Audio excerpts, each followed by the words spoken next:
where you find your answer, the reason why you play.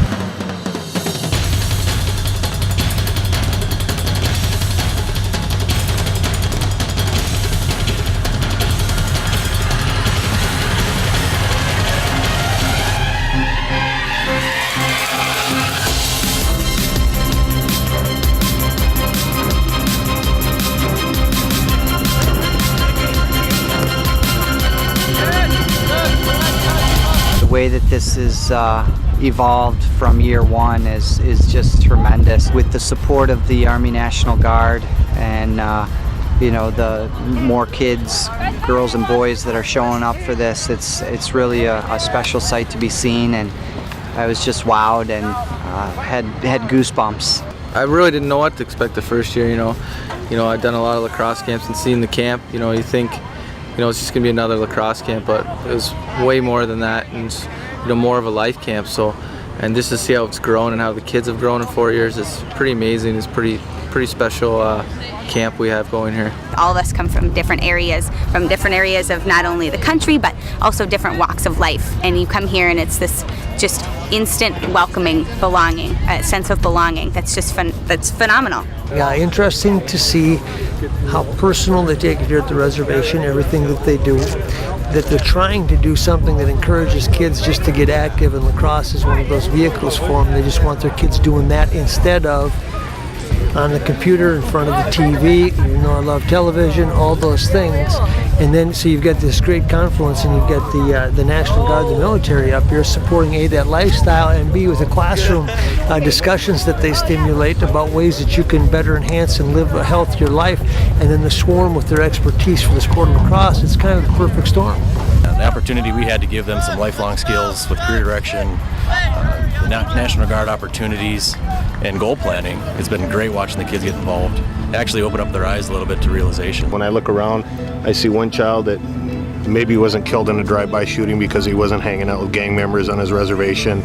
I see one young lady that maybe isn't dealing with teen pregnancy and the issues associated with that. And I look at one or two that maybe aren't suffering from diabetes because they knew last year that they had to stay in shape to play the Creators game this year. So that to me is big, and that to me is the whole picture. Anything else that comes along with that is the gravy, as my mother would say. When I talk to the young men and women here that are, playing a game of lacrosse behind me and seeing the smiles on their face, the activities that they're going through, I think the growth that they've seen probably in themselves in this last week with the partnership from the Minnesota National Guard and from the Swarm players, the coaching team, as well as from the ownership of the Swarm, I think it's had a tremendous impact on their lives, and it will forever change them.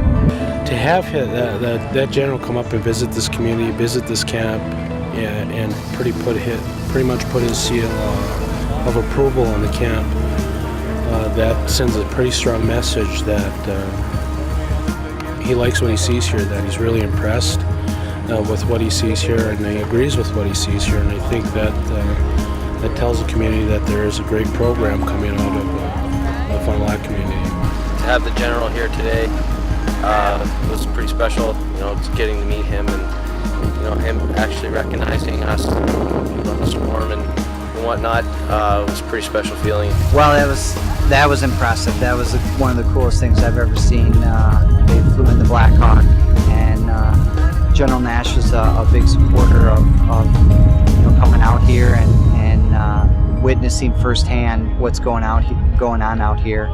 And I just think it's a sign that they're taking notice of what's going on here in Fond du Lac and the lives that this is touching, and what can happen as a result. That's quite an arrival when you come in on a Black Hawk helicopter and you're bringing a news crew with you, and you've got your command staff with you. This is it's not only the Native American community, this is our community.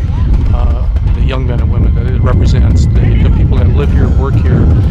We're all in this together, and it just shows that how we can give back to the community, because not only here at Fond du Lac, but across Minnesota at the other locations, they're very supportive of our military and the National Guard, and so this was an opportunity to say thanks for that support to our military and to now provide something back to them. 1, 2, 3, Lax-4-Life! My name is Johnny Danforth. I'm from Oneida, Wisconsin, and I came to Lax-4-Life because I've been here 2 years already. I came back as a counselor. It's a really good camp. My name is Jordan French, and I came from the Callaway Boys and Girls Club. I came because I like the sport. I wanted to try it because I never tried it before, and looked kind of cool. Hi, I'm Jasmine Cloud. I'm from Leech Lake, Band Ojibwe, and I came to lacrosse camp because I came last year and I learned a lot from it, so I decided to come again. Delvante Crowd, and I'm from the White Earth tribe, and I came here to play lacrosse better and just learn more. I'm Warren Mountain. I live right here on the Fond du Lac Reservation, but I'm from the Red Lake Nation, and I'm here to find new experiences. I'm Jasmine Budger. I'm from Fond du Lac Reservation, and I'm just here because it's my 3rd year and it's super fun. These kids are awesome. They put forth the energy that they have towards the game, and just sharing the stuff that I know about the history of the game and the cultural aspect of the game, and giving them, you know, a reason why to play other than it's just being a sport. I'm part of the Nishka band. You know, I know a lot of the kids aren't familiar with that kind of West Coast tribe that I'm a part of, but it's been pretty cool, and you know, I'm learning a bunch of their culture and whatnot as well, so it's exciting. Last year I found out on my mom's side that we're Micmac Indian and have status for Micmac Indian First People, so it's cool to have that you know, tied in with this camp, and you know, doing stuff in the Native community and finding out that you have ties to the Native community is pretty special. And just when you learn things now and hear about the history of the game and all the spirituality around lacrosse and what the game means to the people, it's pretty cool to have those relations. The stake, you're supposed to like treat it like it's like a family member, not leave it behind, and not like when you're playing the game, you're not supposed to have like any bad feelings. This can be a brutal game, but at the end, we always teach our kids that you have that respect for each other. I noticed at the beginning of the week, Monday, the kids were, you know, kind of in their actual tribes and just hanging out amongst themselves, but you know, there's definitely, you know, an acceptance, and people are opening up to each other and getting comfortable, and you can see them interacting, and it's pretty cool to see that. I like seeing like the tribe coming back, all the tribes coming together just to play lacrosse. I like that a lot. You're a family here, help each other out. That's to me, that's it. They're listening, they're doing it, and you can't be more proud of them. I play the creative game because I grew up playing it. I've been playing it for since I was like 6 or 7. I've always had a stick. I never knew what it was when I was younger, but then my cousin started teaching me how to play it, and then I started playing. It comforts me and just makes me feel at home all the time. Just makes my heart feel good. I play it because, well, one, you can make a lot of like friends, and you kind of stay close with them. I can't get enough of it, I guess you could say. This is the best camp ever. 1, 2, 3, Lax-4-Life!